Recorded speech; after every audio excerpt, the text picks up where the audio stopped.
मुख्यमंत्री देवेंद्र फडणवीस मुख्यमंत्री महोदयांनी अतिशय सविस्तर विस्तृत माहिती दिली आहे.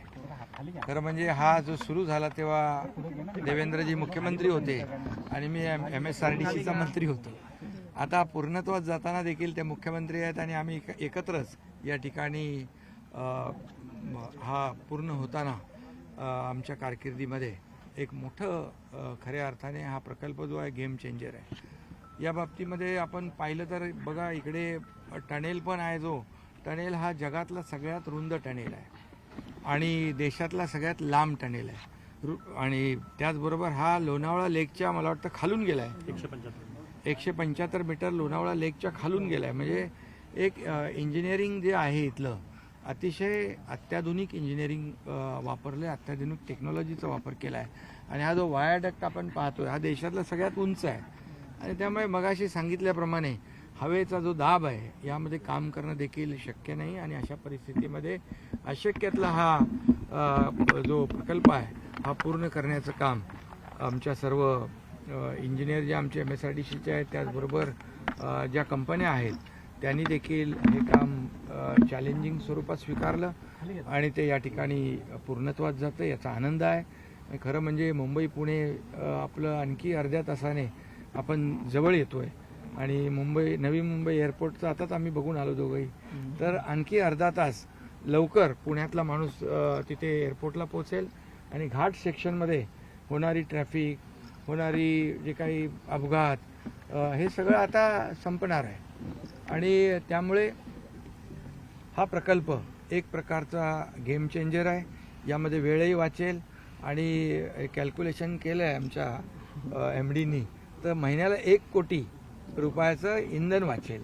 त्यामुळे प्रदूषण कमी होईल, इंधन वाचेल, लोकांचा वेळ कमी होईल, वेळ वाचेल. अशा प्रकारचा एक देशातला नाही तर जगभरातला एक असा एक नाविन्यपूर्ण असा गेम चेंजर प्रकल्प या ठिकाणी होतोय आणि आपल्याला माहीत आहे की जसं मुख्यमंत्री महोदय म्हणाले की या सगळ्या प्रकल्पांच्या मागे देशाचे प्रधानमंत्री आदरणीय मोदी साहेबांचे आशीर्वाद आहेतच.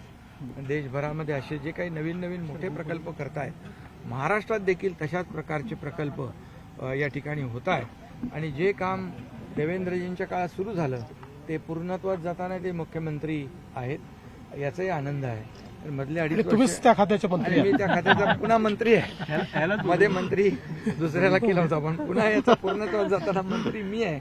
2.5 वर्ष मागचे आमच्या सरकारच्या मागचे 2.5 वर्ष थोडासा वेग मंदावला होता पण जसं पुन्हा आमचं सरकार आल्यानंतर वेग दुप्पट वाढवला आणि अशा प्रकारचे प्रकल्प पुढे जात आहेत. हे खरं म्हणजे या राज्याच्या विकासामध्ये आणि देशाच्या विकासामध्ये योगदान ठरणार आहेत आणि सर्वसामान्य माणसाला या महाराष्ट्रातल्या तमाम जनतेला एक दिलासादायक हा प्रकल्प ठरेल. तुम्ही जसं म्हणालात MSRDC तुमच्याकडे पहिल्यांदा विभाग होता त्यावेळेस तुम्ही हा सुरू केलेला गेम चेंजर जो प्रकल्प म्हणला जातोय कारण की तुम्ही असे अनेक गेम चेंजर प्रकल्प केले नाही. गेम चेंजर प्रकल्प म्हणजे मी का म्हणालो की कारण तेव्हा माझ्याकडे जेव्हा MSRDCचं खातं होतं त्यावेळेस देखील MSRDC आधी आपले कर्जात होते पण मग देवेंद्रजींनी त्यावेळेस अनेक प्रकल्प MSRDCला दिले. नागपूर मुंबई समृद्धी महामार्ग. त्यामुळे MSRDC देखील अशा प्रकारचे प्रकल्प राबवू शकते, करू शकते. गेम चेंजर तर मला माहित आहे तो 2022ला केलेलाच आहे. तो गेम चेंजरची सवय गेम चेंजरची सवय. दरडी कोसळण्याचं प्रमाण बिलकुल बंद आहे. मला आठवत आहे त्या काळामध्ये दरडी कोसळत होत्या, वाहनांवर पडत होत्या, लोकांचे जीव जात होते, अपघात होत होते परंतु सेफ्टी नेटच्या सहाय्याने आपण स्वित्झर्लंडची टेक्नॉलॉजी इथे वापरली आणि पूर्णपणे घाट जो आहे सेफ्टी नेटने पूर्णपणे बांधून टाकलेला आहे. त्यामुळे आता दरडी कोसळण्याचं प्रमाण 0 आहे. आता कधी कधी राजकीय दरडी कोसळतात बाकी नाही.